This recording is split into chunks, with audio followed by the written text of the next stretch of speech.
na okopie mu ewo manhia ahemfi a na nya asem ketewa anopa tutututu na MPP achitaafo ene nipa dodo na ebepie mu wo ho emra wo mo ete se Nana Addo Dankwa Akofo Addo a Ghana fo ato aba ama ne so omeye Ghana man panyin mfie nan ya da yanimu wone na abedi akire Dr. Alhaji Mahmoud Bawumia wo mo ba bepie mu ewo manhia ahemfi na wo mo akwakoda asante ne Otumfoo osetutu otoso mienu ase no nipa bibre na dru ba bi kura na eden za banbofo ebetimi ama ka akura etimi ewura manhia honom nipa bibre ejina kwan mu enya ade a omaye omadwene se omu ebebie kwan mu obia pese odi nani hu se ampa Nana Addo Dankwa Akofo Addo ono na ababi pie mu ewo manhia enne so koye awukude a nananom atrakunya ehye tuntum a omo etrase omo ne asante ne Otumfoo osetutu emra ka sima beye enum pepepe ene ehu se convoy ne epie mu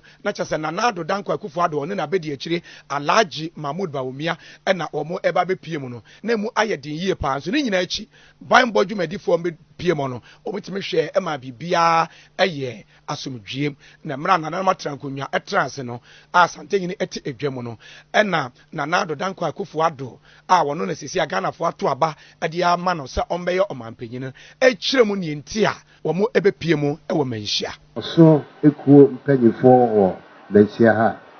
enya bone ye ba no nsram ba na nase MPP mini apame se me betro so no so na me kota na franka enti me bo apro no ansana me ba be pro asante memu no de bafia ba fia se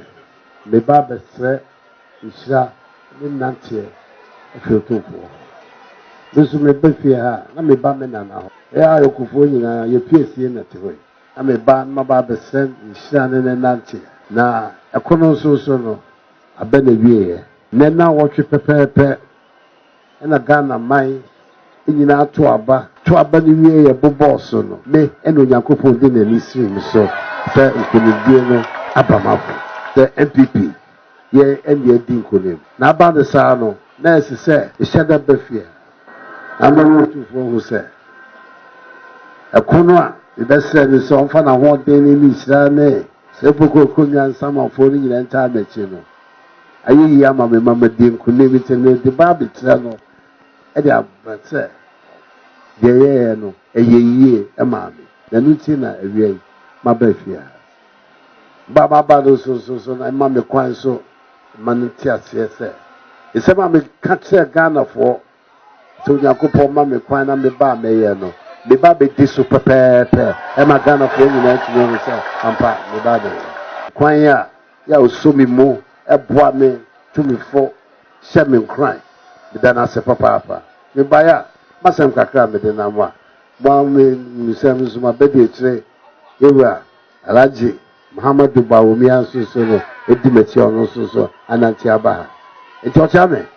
e ba ya sem tietia e ba na ase e ba ne ba be do Otumfoo ase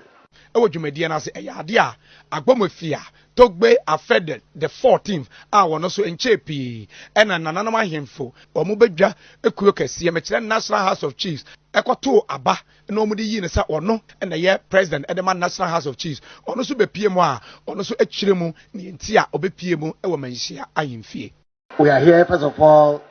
to express our condolences to you on the demise of our mother. We are also here to congratulate you on this very special occasion. We are also here personally and on behalf of all of my chiefs and queen mothers to thank you very sincerely for the support that you personally gave to me when I was vying for the presidency of the National